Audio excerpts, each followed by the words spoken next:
Bueno, el tema de la Mara Salvatrucha, del barrio 18, de las llamadas pandillas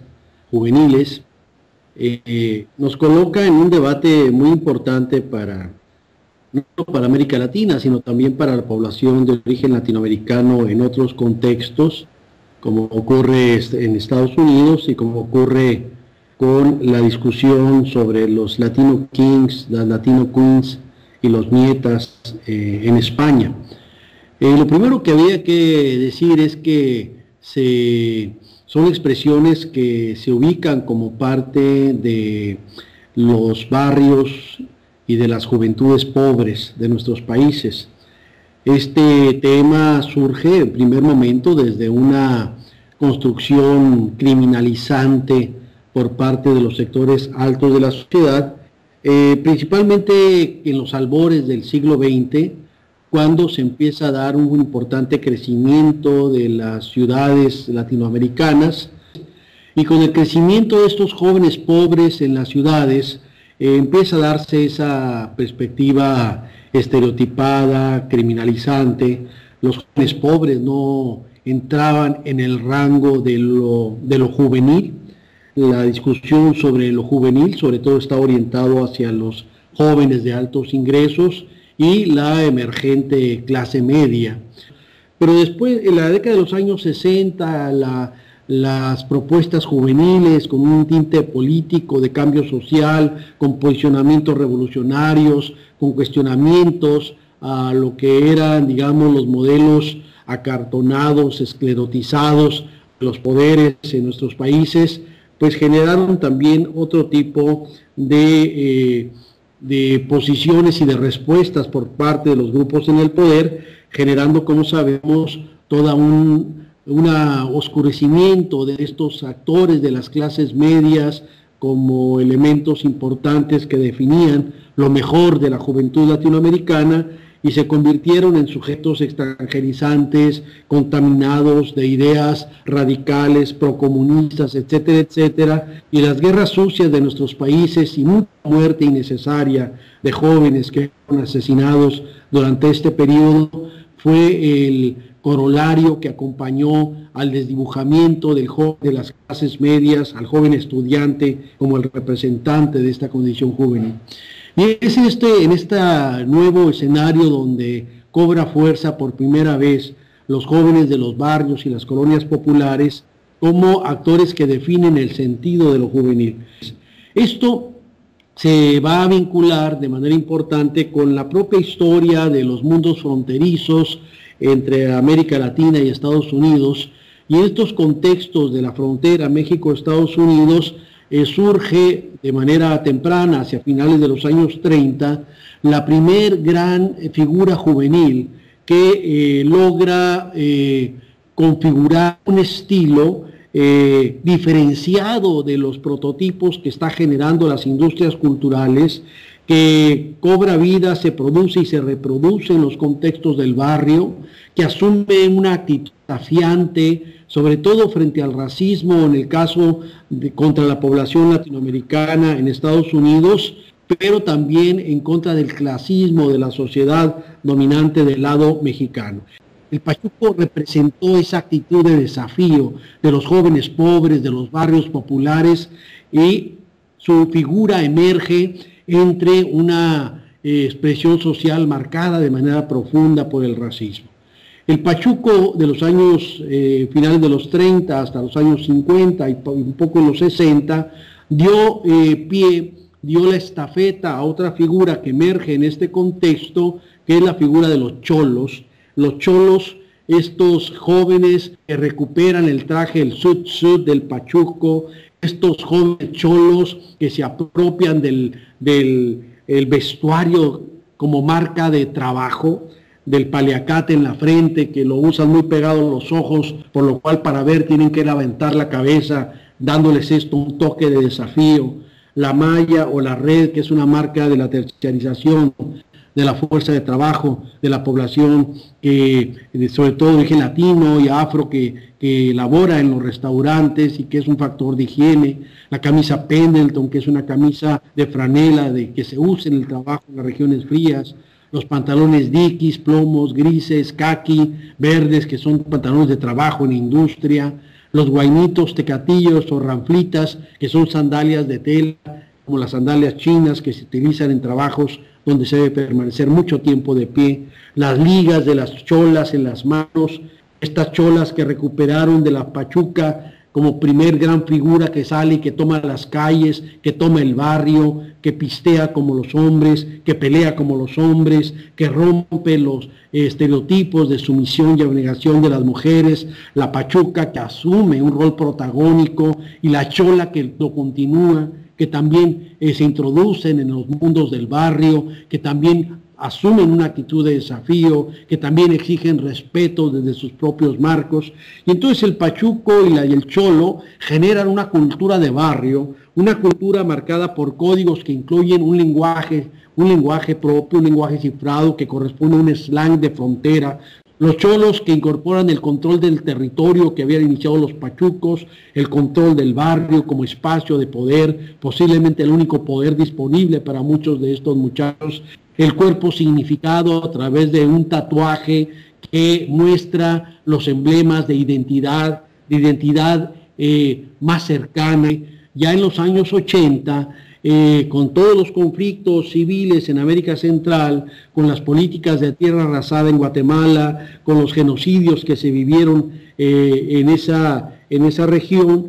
hay un profundo desplazamiento de centroamericanos, más de 100,000 huérfanos de guerra, muchos de ellos que llegan a las escuelas, que llegan a Los Ángeles, California, en Estados Unidos, donde rifa, donde controla, donde se ejerce, digamos, el poder barrial del barrio 18, un barrio que estaba ahí desde los años 40, un barrio de mexicanos y chicanos. Entonces muchos de estos desplazados de la guerra efectivamente llegan y aprenden códigos de barrio, aprenden lo que serían los códigos de la cultura barrial, juvenil, dentro de ese contexto. Y es ahí donde muchos de estos muchachos, salvadoreños, guatemaltecos, hondureños, van aprendiendo este estilo de barrio a través de la apropiación de la música, de las oldies, la música de los platters, la música esta nostálgica, música del rock and roll antiguo, las baladas románticas que asociaba, que acompañaba las rutinas del pachuco y del cholo, va a apropiarse del lenguaje mismo de este Spanglish que por muchas décadas fue construyendo esa población mexicana latina en Estados Unidos, y el propio nombre de Mara Salvatrucha, que viene de trucha, Simón, al alba, alerta, cuidado, toda esta dimensión de un lenguaje apropiado que ellos aprendieron dentro del barrio 18, van a incorporar también los emblemas del cuerpo significado a través de los tatuajes, pero también van a incorporar lo que sería la búsqueda del control territorializado, el ejercer el poder, el rifar, el armarla, el poder asociado también a los emblemas que lo demarcan, como el mural que venía desde los pachucos, que fue recreado por los cholos y que se los apropia también la Mara Salvatrucha, de tal manera que en el contexto del fin de la Guerra Fría, la caída del muro, ya a inicios de los años 90, efectivamente Estados Unidos redefine los contextos y los sentidos de la frontera, esos 3.100 kilómetros que separan América Latina de Estados Unidos, y lo transforma en un asunto de seguridad nacional. En un primer momento se utilizó a los migrantes como la amenaza externa que ponía en riesgo a los Estados Unidos, los migrantes como los que introducían la droga a los Estados Unidos, pero era difícil pensar que en las mochilas de esos migrantes atemorizados que corrían por los cerros para tratar de llegar a los Estados Unidos estuviera, digamos, el peso fundamental del narcotráfico, máxime cuando muchas investigaciones nos demuestran que la droga en realidad pasa en barcos, en aviones, en camiones, y no en los bolsillos de los migrantes que cruzan por los cerros para llegar a Estados Unidos. Entonces se fue desdibujando la idea de la amenaza a través de la migración, y es ahí donde se recurre a otro elemento, la idea de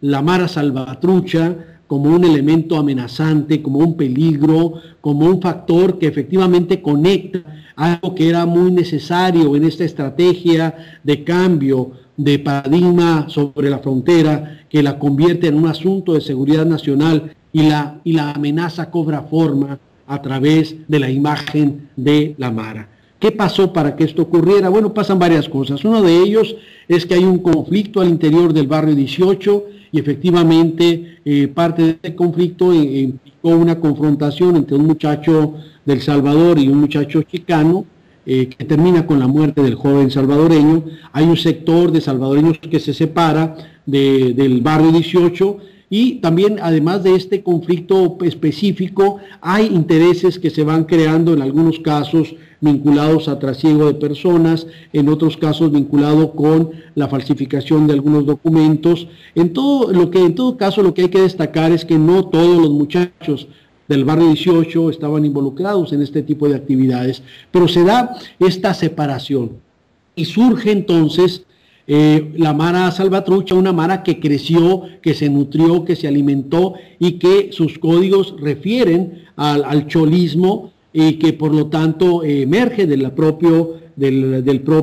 barrio 18. Este es un primer elemento. Un segundo elemento es los acuerdos de paz en Centroamérica que se dan en los 90 y un tercer elemento es el cambio en las políticas de cárcel donde se empieza a deportar a las personas que de alguna manera quebrantan alguna ley y en ocasiones bastaba las redadas para deportarlos a los lugares de origen, de tal manera que de repente en los contextos centroamericanos empiezan a llegar muchos muchachos con la cultura de barrio y muchos de ellos que ni siquiera hablaban español y en ese contexto entonces empieza a surgir estos barrios en Salvador, en Guatemala, en Honduras, y de alguna manera también ellos recrean el conflicto entre el barrio 18 y la Mara Salvatrucha. Y es ahí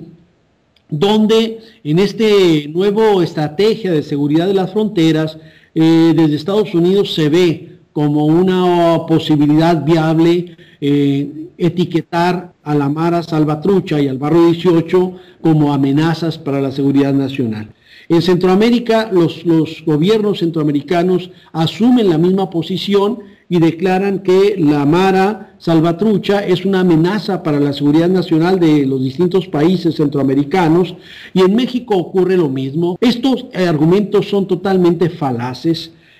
Por supuesto que de ninguna manera representan y ni han representado una amenaza a la seguridad nacional. Hay que decir que de acuerdo con datos oficiales, la Mara Salvatrucha, el barrio 18 y los otros miles de barrios que hay en Estados Unidos juntos representaban durante ese momento menos del 7% del total de delitos y crímenes que se cometían en Estados Unidos. Algo parecido ocurría en Centroamérica y en México era absolutamente insignificante los delitos y crímenes que podrían imputársele al barrio 18 o a la Mara Salvatrucha. Entonces queda la pregunta, ¿por qué se sobredimensionó a tal nivel el asunto de la Mara Salvatrucha y el barrio 18? Y yo creo que la pregunta es muy clara, la respuesta es muy clara, cuando observamos que en la cumbre presidencial 2005 de los presidentes de Canadá, Estados Unidos, México y los países centroamericanos, la cumbre de Tegucigalpa, donde se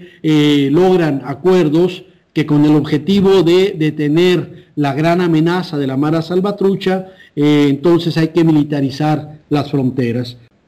Dicho esto, entonces habría que reconocer que desde entonces para acá se dejó de utilizar como se había hecho el asunto de la Mara como un tema para generar este miedo en estos contextos nacionales, lo cual no implica que haya desaparecido el asunto vinculado con las distintas dinámicas de violencia y de muerte que cobran forma en los barrios. Entonces ahí lo que tenemos de forma muy clara es que efectivamente estamos en sociedades violentas, sociedades que están generando demasiada muerte. Estados Unidos con códigos militares, con códigos de muerte, con mucha violencia, con muchas armas, en las cuales efectivamente muchas veces los jóvenes son víctimas y victimarios. en el caso mexicano con una guerra absurda, injustificable, con cerca de 70,000 muertos, muerte innecesaria, donde efectivamente lo que podría ser el tema de la Mara o el tema de las pandillas